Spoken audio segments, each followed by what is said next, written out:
my people in the struggle, you know. Awesome, awesome. Thank you so much, Brother Agard, for this opportunity where I can come on this live just to share a little of what Repair of Hearts Foundation is doing. My name is Kimline Clement, and I'm the founder and managing director for Repair of Hearts Foundation. It's a registered NGO. We only registered last year, actually, October the 3rd. So we are pretty new. We have just celebrated our 1 year anniversary, and we really are here just to, to share all that what this foundation has been doing. We are in existence for just 1 year, and we have been doing great and awesome things, really impacting the lives of hundreds of persons. Our mantra is really to assist persons who are at risk, vulnerable, and displaced in Trinidad and Tobago, with a special focus of working with women, teenagers, and children. And our mission really is to, advocate, educate, to provide social assistance, and in the very near future to provide a transition home. We say home, but I really believe it will be homes where we can really be able to help, persons who are in really great need of it. We look around even now and we see so much of our young girls and women who are being abused and, dying and being murdered. And as a foundation, we want to speak. We want to be an advocate to really help these young girls and help women, empower them.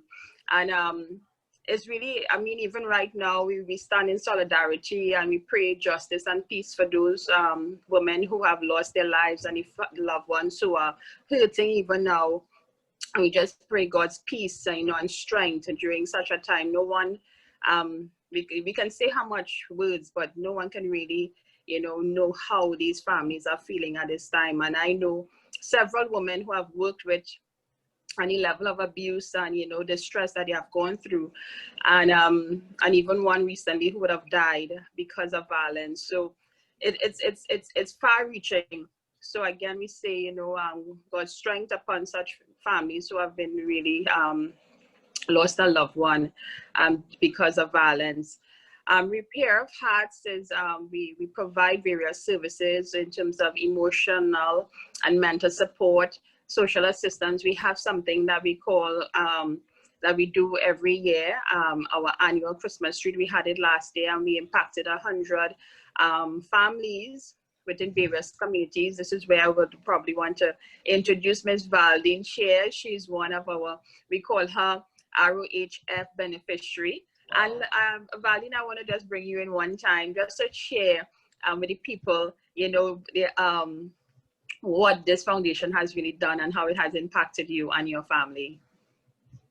Hi, my name is Valdeen Shears. I'm a victim turned survivor turned advocate against gender-based violence, domestic violence, and abuse. I would have met Ms. Clement through, I think I saw an ad for a Christmas treat and a hamper distribution. And I was, I'm a divorcee, so a single parent. And because of the need for my family, I got in contact with them. It was an honor. It was really, really, they were very, very meticulous in how they went about it. That's the first thing that caught my eye, because we had to register the persons who were going to be benefiting from the hampers. They had to register. So initially I thought it was just to have a database of persons they would have helped, so they would know to continue to monitor them, as well as to not overly repeat helping the same people, because there's so much people in need. I didn't realize that it would be the start of a relationship, because that's what we have now.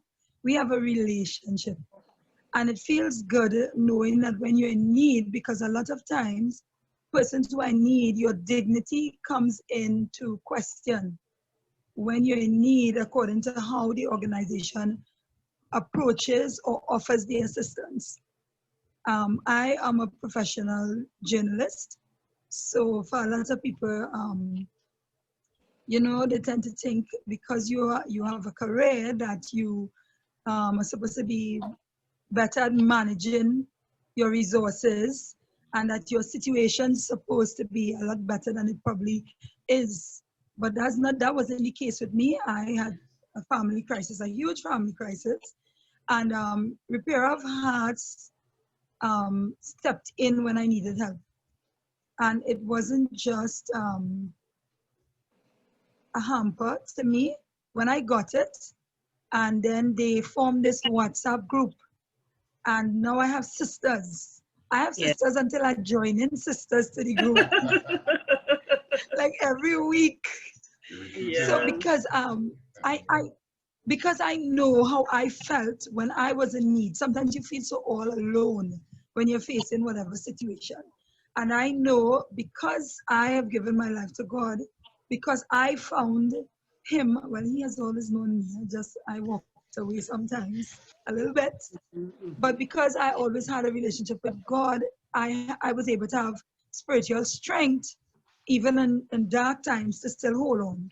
And I know there are a lot of persons who don't have that. So I often think about how much harder it is to cope when you do not have a source of strength.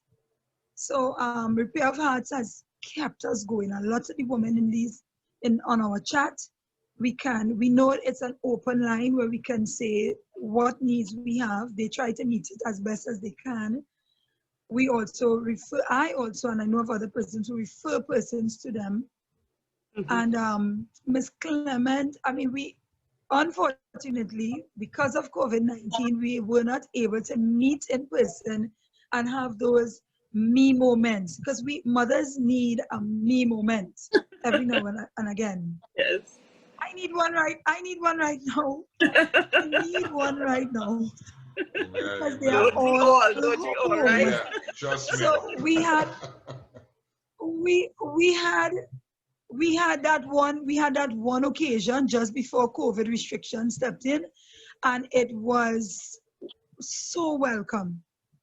And the thing about it, that session wasn't meant just for a me moment in the sense of just relaxation. We dealt with mental health on that day.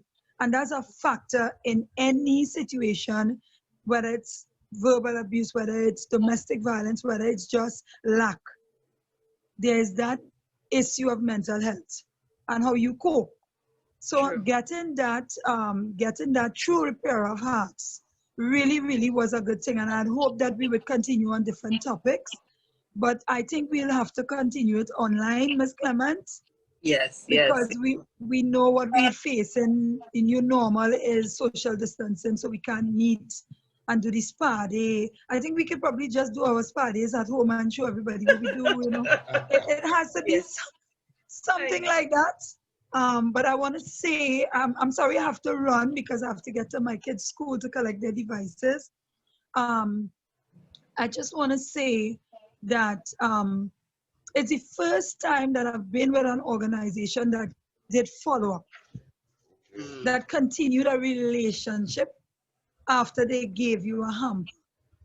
Because that's what I think a lot of organizations, and for it to be a fledgling organization and have this approach, kudos and hats off, Ms. Clement. Whatever the vision and mission is, continue with it, please. There are so many people out there that need Repair of Hearts. And I think it's organizations like these, that corporate TT, I hope all are hearing me, corporate TT, and whoever can fund and invest needs to, because this is an organization that is making a difference. And it doesn't have to be monetary, it doesn't have to be a hamper, but just sometimes a listening ears, just knowing that you could go in the group. If I lost my phone, I would be emotional about it. I would find you all on Facebook when I get a new phone and reconnect, because it feels like a lifeline often. When you're depressed, when you can reach out, when you feel like you have sisters and sisters that you can trust with whatever information you put in there, if you have a need, or if they put up items, if they source stuff and they say, these are the items that we have available, and you you are comfortable enough to say, can I get that? It takes a lot for a person in need to be able to say, I need help. True. Because I've been there. Because sometimes it's shame. I mean, you're not supposed to feel shame if you need, but it's shame. It's like because of my profession, it's even supposedly double because of the mindset people get about persons who have a career.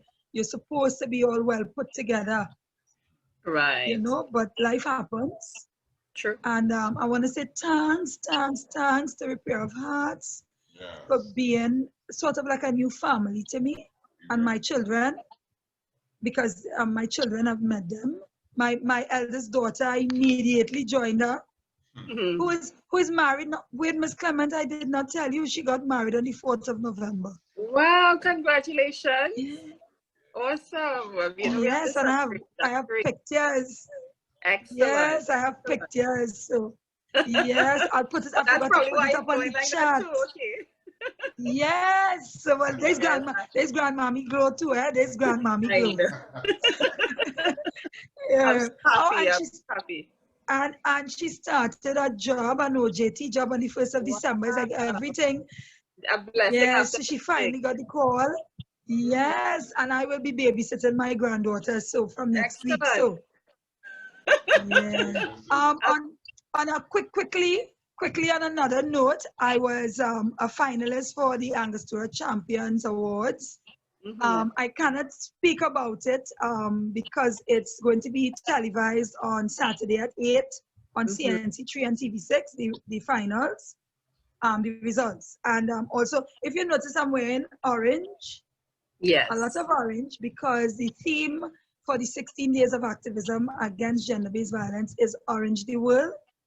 So I have been wearing orange since the 25th of November, all through, until yesterday, which was World Human Rights Day. But I want to encourage and urge persons to continue to wear the orange for solidarity. And use your voice if you have to, whether it's on your own social media platforms, your Twitter, your Instagram, whatever, to speak out against gender-based violence and any form of abuse. That's right. Because, but I want to say that groups like ROHF helps. They may not be focused on gender-based violence, domestic violence, or abuse, but if you can get some form of assistance in one area of your life, then it assists in other areas. That's right. Because you're getting some sort of support in some form of action. So I was able to advocate more in what I wanted to, which is against domestic violence and abuse, because I felt like I had a support system. So I want you to know, Ms. Clement, that you all are God sent.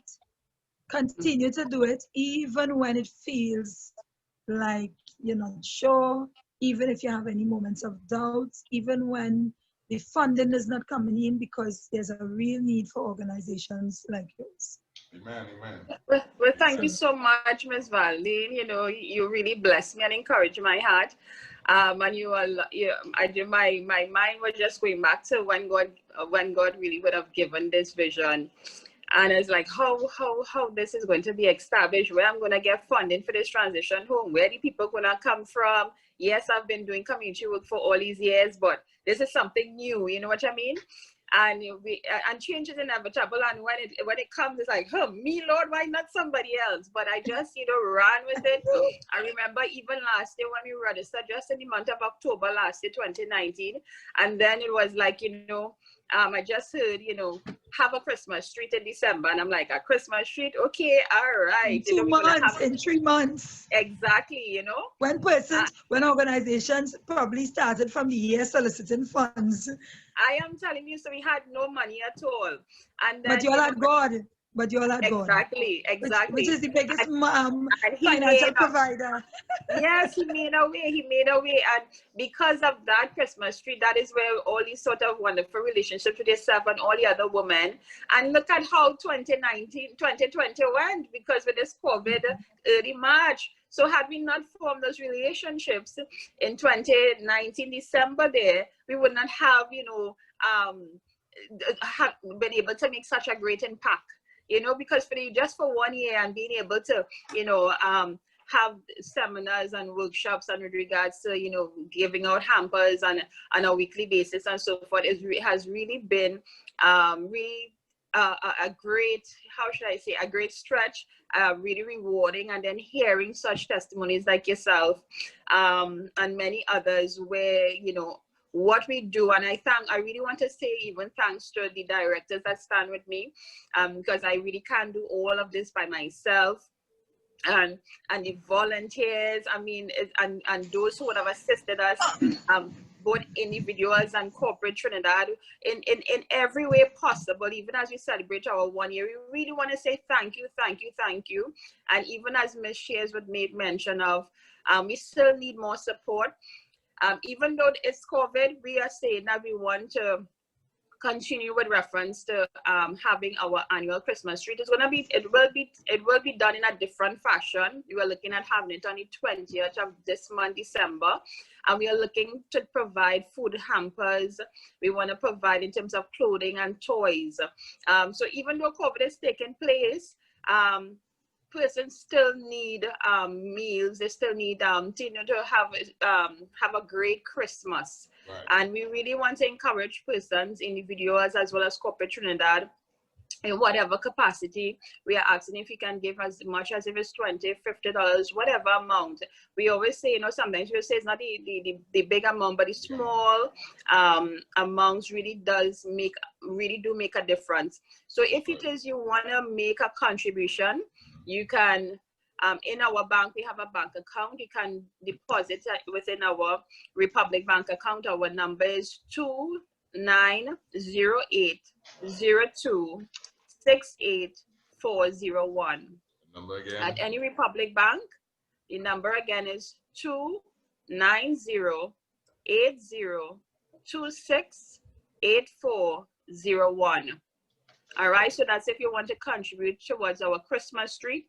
And even as we made mention that we are presently seeking support with reference to building our transition home, and we have a separate account for that where you can make deposit at our unit trust account, and that number is 626-6974-002. I repeat, 626-6974-002, and checks can be made payable to Repair of Hearts Foundation. You can contact us at 786-6525, 786-6525. Number again is 295-9178. 295-9178. Okay, great. All right, so again, Repair of Heart, we function to bring complete healing and transformation to those that in need. And again, we focus on helping those who are vulnerable, at risk, and displaced in Trinidad and Tobago. So we thank you for listening to what we do today, and again, celebrate with us as we celebrate 1 year. And again, our motto is one touch makes a difference, and we really thank God for what he has been doing in and through us as a foundation. And we encourage all of you to come on board. And I want to also commend all my fellow NGO colleagues who are also making a difference in their sphere of influence. So again, thank you so much, Brother Agard, for this opportunity to share. Thank you so much. All right, thanks again. For my people in the struggle, nothing can stop me now. Nothing can stop me now. I will get there somehow. I will get there somehow. Your voice is calling me. Can you feel it? Don't hold me, let me go.